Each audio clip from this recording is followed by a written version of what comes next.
ان شاء الله جبت لكم واحد لونتيبيوتيك، واحد المضاد حيوي اللي هو ازيميسين 500 ملغ. لي برانسيپ ديالو هو لازيتروميسين. في الفيديو السابق هضرت لكم على فلوستاف 500 ملغ. لي برانسيپ اكتيف ديالو هو الفلوكساسيلين. كما قلت لكم لي زونتيبيوتيك كينقسموا واحد المجموعه ديال يعني مجموعه ديال كاين لاموكسيسيلين، كاين فلوكساسيلين، كاين لازيتروميسين اللي هو بحال هاد ازيميسين. يعني كل مجموعه راه فيها بزاف ديال لي زونتيبيوتيك، يعني فيها بزاف ديال الاسماء التجاريه، ولكن راه تيبقاو بحال كما قلت لكم كل مجموعه كتخصص في يعني في العلاج ديال واحد الحاجه يعني بالضبط. بحال مثلا لاموكسيسيلين راه نقدروا نعطيوها مثلا بزاف ديال الحوايج، بحال كما معروف على الحلقان، بحال الالتهاب ديال الشعب الهوائيه، يعني ديال لي انفيكسيون ريسبيراتوار ديال الصدر، يعني الكحه وبحال هاد الاشياء هادي نقدروا نعطيوها حتى في الحريق ديال البول، مثلا لي زانفيكسيون اورينير ديال التعفنات ديال المسالك البوليه، ولكن ما تتكونش افيكاس. يعني بحال مثلا ناخذ مثال ديال لي زانفيكسيون اورينير، يعني التعفنات ديال المسالك البوليه نقدروا ناخذ فيها لاموكسيسيلين، ولكن ماشي يعني ما كتكونش افيكاس، يعني ما كتعطيناش واحد النتيجه مرضيه يعني بالنسبه للتعفنات ديال المسالك البوليه. يعني خصنا ناخذ فيها. كاين عاوتاني واحد المجموعه ديال السيبروفلوكساسين، كاين فيها كاتكس، كاين فيها سيبروكسين 500، كاين فيها يعني غير جبت لكم غير مثال. يعني راه كل حاجه كتعطى في حاجه، بحال لاموكسيسيلين تكون مختصه يعني في الكحه كما قلت لكم، في الحلاقه، شي التهاب حتى ديال المعده راه ما كنعطيو فيها لاموكسيسيلين، يعني بطبيعه الحال بعد الاستشاره الطبيه.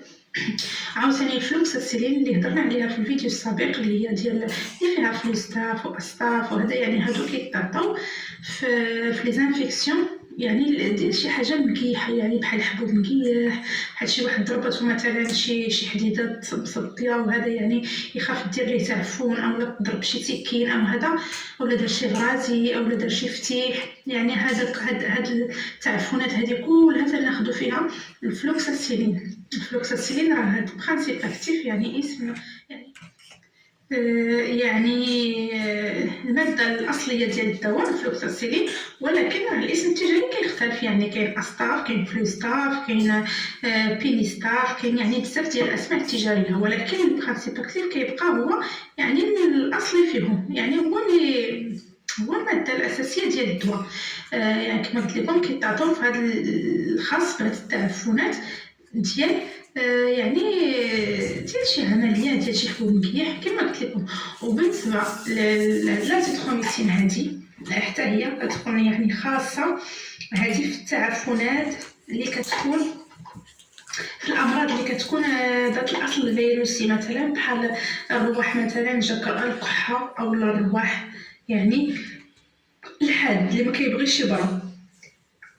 بالخصوص يعني التعفنات على مستوى الرئتين، يعني عندنا التعفن على مستوى الرئتين كيتخذ هذا لازيميسين هذا اللي هو اللي فيه لازيتروميسين. عاوتاني لازيتروميسين راه فيها ازيميسين، كاين زيتروماكس، كاين ازيكس، كاين يعني هادو كيبقاو اسماء تجاريه، ولكن كما قلت لكم راه فيهم الميم برانسيب اكتيف. وهذا داير ضجه هاد الايام لان وزاره الصحه كتعطيه، هو اللي مرخص من طرف وزاره الصحه، كتعطى في السبيطارات لهذه الشريحه هذه. لكن هو ماشي يعني كيداوي الاعراض فقط، كيداوي الاعراض يعني بحال ارتفاع درجه الحراره، بحال دوك يعني الواحد اللي عنده تعفنات على مستوى الصدر، على مستوى ديال الرئتين، وايضا يعني كما الرواح ما بغاش يبرى.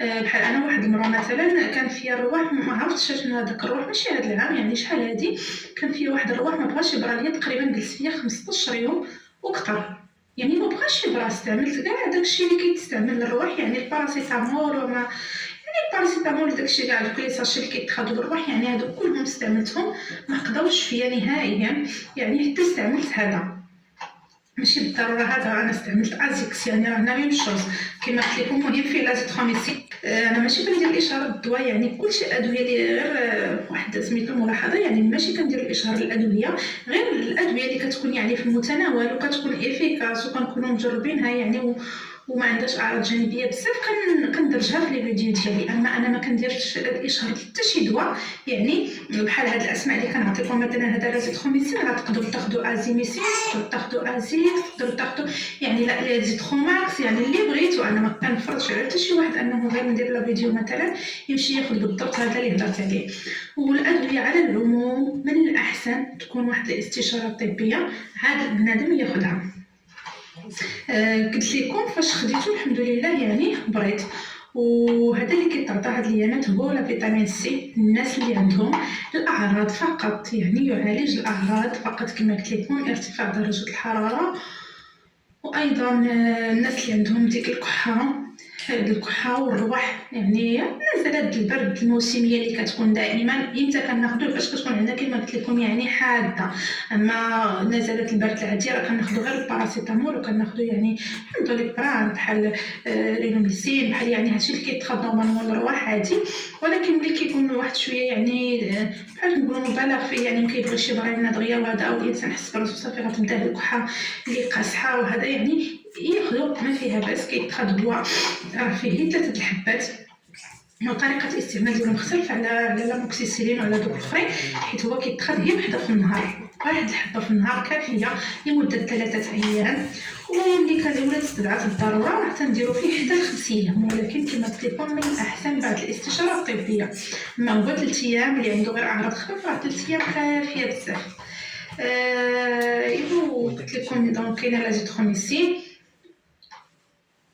كاين عاوتاني دوك لي زونتيبيوتيك الاخرين، يعني اللي كيتعطاو. هضرت لكم على الفلوكساسيلين ولا لاموكسيسيلين، ودابا على لازيتروميسين. وايضا بديت نقول حاجه اخرى على لازيتروميسين، يعني راه يقدر يتعطى حتى الناس اللي عندهم مثلا حساسيه من لاموكسيسيلين. كاين بعض الناس تكون عندهم حساسيه من لاموكسيسيلين ممكن ياخذوا لازيتروميسين، والعكس صحيح. كاين عاوتاني اللي تكون عنده الحساسيه من لازيتروميسين، يعني ممكن ياخذ لاموكسيسيلين وهكذا.